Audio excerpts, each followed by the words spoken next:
The following is an AI-generated script derived from one of Bob Cochran's essays that may or may not have made it into his books. The voice is an AI approximation of Bob's voice. This essay and others like it can be found on Bob's YouTube channel by searching for the handle at @clevertwise. Let's get started. Essay 4.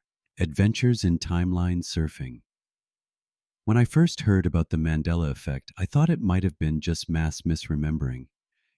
Collective false memories about movie quotes, or whether the banker in the Monopoly game actually wore a monocle. In this timeline, he didn't.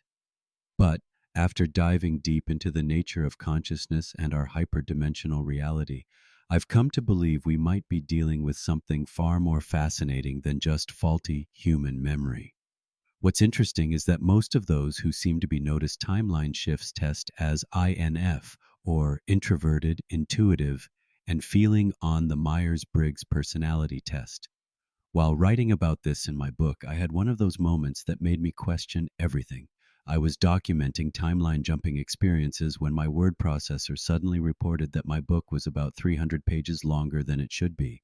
As I searched for the unexpected content, it just suddenly vanished. Gone. Like it never existed. Maybe it was just a software glitch, or maybe it was a real-time demonstration of the very phenomenon I was writing about. I've been documented by others as being in two places at once on at least 3 occasions. And before you suggest I need better friends or perhaps therapy, let me explain what I think may be happening.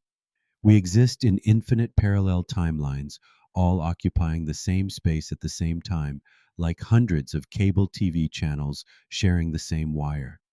Most of the time, we're tuned into one specific channel or timeline, but sometimes we accidentally channel surf, or may even temporarily tune to 2 channels at once. And if that didn't bend your mind, here's another thought. If there are infinite versions of me in infinite timelines, and some of those Bobs didn't make it to this point in their lives, well, where do you think all those discontinued Bobs go? They might become part of the unseen guidance team for the remaining Bobs. It's like having a cosmic support group of alternate Bobs that seem to know me really well. Talk about self-help. The mechanism behind timeline jumping may be deceptively simple. Every single thought we have may act like a remote control, clicking us from one adjacent timeline, TV channel, to another. Have a loving, high vibration thought, and you might instantly hop to a similar, yet slightly more heavenly timeline. Indulge in thoughts of fear or judgment, and you could instantly slip into a similar, but more challenging reality. We're essentially thought-powered reality surfers, though most of us are surfing unconsciously. I've experimented with what I call timeline navigation. Picture intersecting timelines instead of parallel ones. When I approach a challenging situation, I've learned to focus my consciousness on the timeline where the best possible outcome already exists.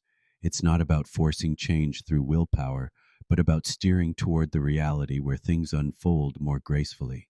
As a technology inventor with numerous patents, I suspect several of my innovations came from accessing timelines where future Bob had already figured out the solution. As described in my books, I've been documented in a scientific journal for successful experiments with altering the past, the present, and the future. Oh, and that time-traveling note to self in the form of my first book? Yes, it was apparently delivered to my decades younger self, resulting in an instant upgrade in the knowledge and writing ability of my current self. A key insight is that in a holographic universe, all possibilities already exist. We're not creating new realities so much as selecting which pre-existing reality to experience. It's like being in a vast interdimensional library where every possible version of your life story already exists on the shelves. Instant to instant, your consciousness is simply choosing which book to read. One of my sister's experiences really drove this home for me.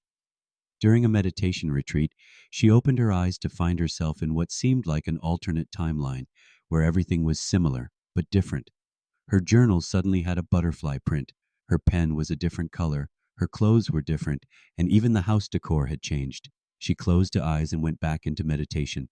When she next came out of meditation, everything had returned to normal. But what if normal is just the timeline we're most accustomed to visiting? The practical implications are staggering. That person who cut you off in traffic and triggered your road rage? In another timeline, maybe they stopped to help you change a flat tire. The job interview that went badly, there's probably a timeline where you nailed it. The relationship that ended painfully, somewhere there's possibly a version where you're still happily together and another where you never met at all.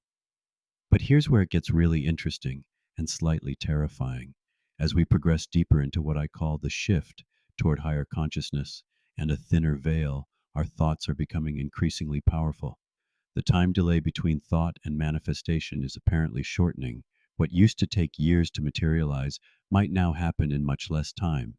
In short, we're becoming increasingly responsible for our increasingly thought responsive reality, whether we're ready for that responsibility or not.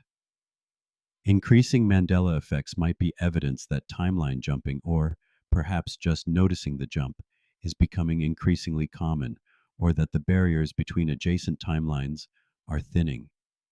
When large groups of people remember something differently than current reality reflects, maybe they're remembering accurately from a timeline they used to inhabit. Maybe Nelson Mandela really did die in prison in some timelines, while going on to become president in others. This isn't just metaphysical speculation anymore. It's becoming a practical life skill. Learning to consciously navigate timelines could mean the difference between thriving and merely surviving in our rapidly evolving world. The question may not be whether timeline jumping is real, but whether we'll develop the sovereignty of mind necessary to surf these reality waves skillfully. So, the next time you have a strong memory that doesn't match current reality, don't be so quick to dismiss it as a false memory. You might just be remembering accurately from a timeline you've moved beyond. And if you're feeling a bit disoriented by how quickly things seem to be changing these days, well, welcome to the era of conscious reality navigation. The training wheels are coming off, and we're all learning to ride the quantum waves of possibility. What will it be? For more information on Bob Cochran's first book, Emerging Imaginal You, a time-traveling note to self from the corner of science and spirituality, or his second book, Hyperdimensional You, Surfing the Shift Toward Mastery, check out Clever, the number 2wise.com, that's clever2wise.com, or on Facebook, hashtag Clever2wise. Feel free to also subscribe and like videos on Bob's YouTube channel, which can be located by searching for the handle at Clever2Wise.